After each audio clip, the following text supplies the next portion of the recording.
माझ्या मागची वास्तू म्हणजेच चासकरवाडा, खेड तालुक्यातील किंवा राजगुरुनगर ह्या तालुक्यातील चास हे गाव आणि ह्या चास गावामध्ये हा चासकरवाडा ही ऐतिहासिक वास्तू आहे. चासकरवाड्याचा इतिहास म्हणाल किंवा ह्या वास्तूचं ऐतिहासिक महत्त्व म्हणाल तर चास गावचे जोशी हे सावकार हे पेशव्यांचे सावकार होते. म्हणजे लढायांसाठी पेशवे हे ह्या जोशी सावकारांकडून किंवा चासकर सावकारांकडून त्यावेळेला कर्ज घेत असत. आणि ह्या वास्तूचं आणखीन दुसरं महत्त्व म्हणजे पहिल्या बाजीराव पेशव्यांची पहिली सासूरवाडी म्हणजेच हा चासकरवाडा जो माझ्या मागे दिसतोय. बाजीरावांच्या पहिल्या पत्नी काशीबाई ह्यांचं हे माहेर.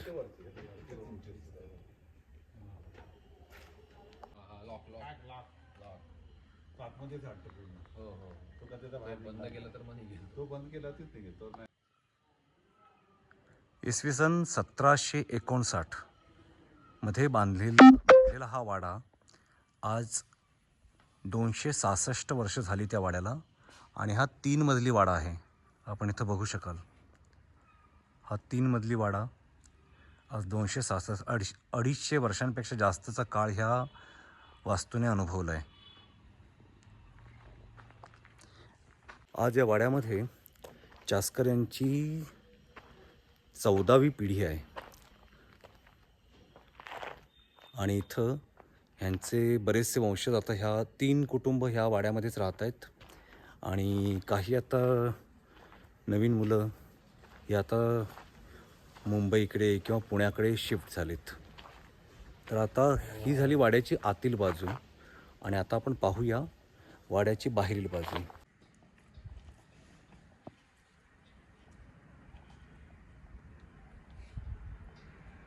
वाड्याच्या तटबंदीची बाहेरून खूपच पडझड झाली आहे. म्हणजे अक्षरशः सर्व दगड कोसळून पडलेत. आणि आता फक्त जो तटबंदीच्या आतमधला जो मातीचा जो भाग आहे, माती म्हणजे बुरुज आणि तटबंदीची सर्व दगड कोसळून गेलेत.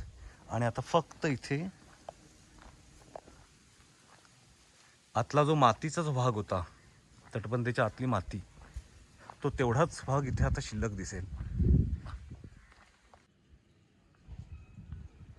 अगदी इथे जंग्या झरोके हे सुद्धा इथं दिसतंय.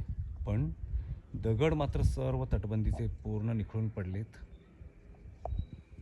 आणि आता फक्त आहे ह्या बुरुजांच्या आतला जो माती आणि ओबडधोबड दगडांचा जो भाग होता तेवढा शिल्लक राहिला आहे. बाकी बुरुजाचे किंवा तटबंदीचे जे दगड होते ते सर्व कोसळून पडलेत.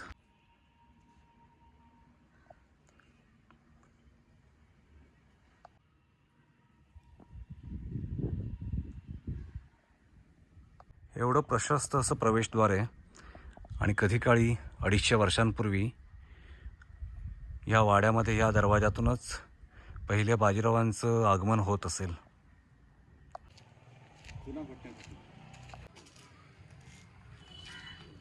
वाड्याच्या अवतीभोवती आता सगळीकडे अतिक्रमण दिसतंय. अगदी ह्या वाड्याच्या तटबंदीला बुरुजांना लागूनच आता हे असं घरांचं बांधकाम झालेलं आहे.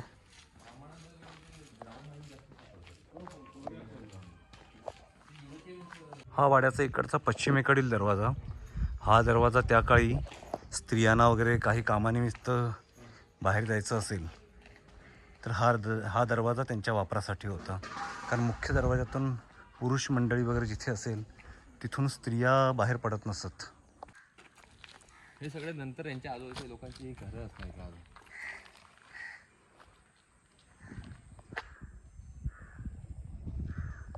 त्यांचं रामनवमीला जेवण असतं. जेवण